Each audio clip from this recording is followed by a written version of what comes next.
Ballot paper से चुनाव काहे नहीं कराते? असम में जो चुनाव होने जा रहे हैं तो आप लोगों को क्यों इतनी तकलीफ हो अरे रही है? भाई बैलेट पेपर से चुनाव कराओ ना, क्योंकि हमें पता है जब हमारा कोर्ट ही कह रहा है कि एक इलेक्ट्रॉनिक डिवाइस है उसमें कुछ भी हैक हो सकता है, क्योंकि इलेक्ट्रॉनिक डिवाइस के ऊपर इतना भरोसा नहीं है। वो देश यूएसए हो गया, चाइना हो गया, जापान हो गया, जहां भी ईवीएम चलता था वहां चुनाव कैसे होता है? बैलेट पेपर से। और हमारे भारत में जहां ईवीएम मशीन ही नहीं बनी वहां चुनाव होता है ईवीएम से। भैया बैलेट पेपर से चुनाव कराओ ना। पता है ना जब बैलेट पेपर खुलते हैं तो कौन सी पार्टियां आगे होती हैं? ज्ञानेश कुमार से समझदार आज तक कोई चीफ इलेक्शन कमिश्नर हुआ है?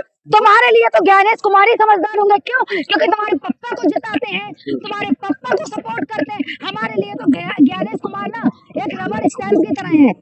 ठीक है, रबर स्टैंप याद रखें। अरे लेकिन वो तो कह रहे हैं ना हम इस बार बढ़िया से अच्छे स्तर पर चुनाव करवाने जा रहे हैं। देख रहे हैं हेमंत बिश्व शर्मा खुद अरे जब चुनाव अच्छे स्तर से कराते हैं ज्ञानेश कुमार जी, तो बिहार में किस तरीके से जो आपके ना इलेक्शन कमीशन की धज्जियां उड़ाई थी ना बीजेपी सरकार ने, आपको याद हो? यूपी में आपको जो धज्जियां उड़ाई थी वो भी आपको याद हो?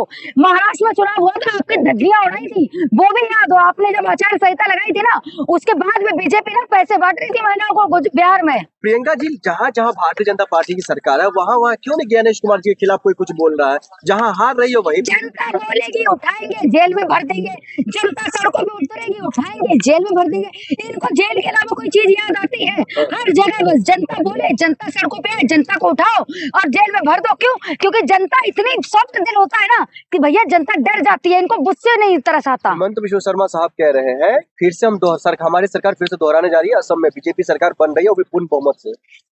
हेमंता जी समझदार है आप, ठीक है, अभी कह रही हूँ इस्तीफा दे दीजिए, वरना आपने जो हिंदू मुस्लिम किया है ना और जो मियाँ के खिलाफ आप खड़े हैं ना, इस बार एक मियाँ आपको वोट नहीं देगा। मैं खुद ब्राह्मण होके ना लिख के दे रही हूँ आपको, एक मियाँ आपको वोट नहीं देगा।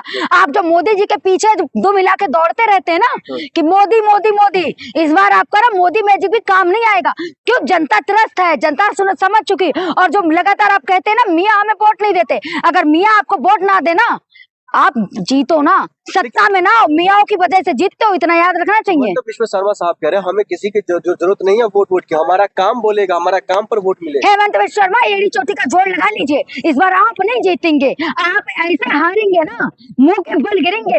आप जो मियाँ के खिलाफ बोले हैं ना, हर मियाँ को हर हिंदू को याद है कि आपने क्या बोला है। आपने हिंदू मुस्लिम फैलाया, आपने गरीब जनता का शोषण किया। क्या बोले? अगर मियाँ रिक्शा चलाए 10 रुपए की जगह 4 रुपए दे, आपने गरीब जनता का शोषण किया।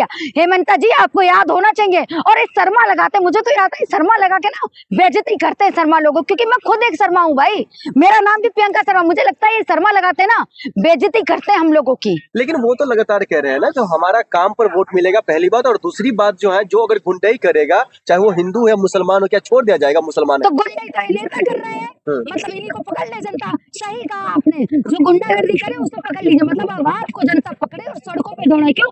गुंडागर्दी तो आपने करी है सबसे ज्यादा, और किसने करी? हिंदू मुस्लिम आपने किया, गरीब जनता का शोषण किया, मियाँ को शोषण किया, तो जनता तो सीधे आपको पकड़नी चाहिए। भैया असम की जनता, आपके नेता कह रहे हैं जो आपके साथ गलत करे उसे पकड़ो, पकड़ो इन नेताजी को और सड़कों पे लाके ना घुमाओ हर जगह। हेमंत बिश्व शर्मा साहब कह रहे हैं जब से हमारी सरकार बनी है कानून व्यवस्था बेहतर हुई है। पहले की सरकार में मुसलमानों को बढ़ावा दिया जाता था।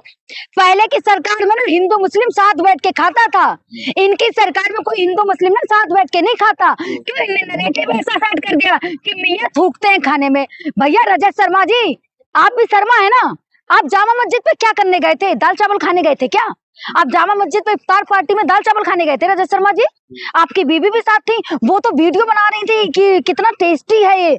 वो काय की टांग पकड़ी थी ये बता दो, क्या वो था चाप था? अरे अब माहौल खराब करना चाप था वो, देश में माहौल खराब मैं कर रही हूँ देश में माहौल तो हेमंता जी कर रहे हैं। हिंदू मुस्लिम करके और एक बड़ा नारेबाजी करते हैं ना कि भैया मुसलमान हमारे हितैषी हैं। रजत शर्मा जी आप लगातार टीवी चैनल पे बैठ के ना हिंदू मुस्लिम करते हो, आप जामा मस्जिद के वहां दाल चावल खाने गए थे।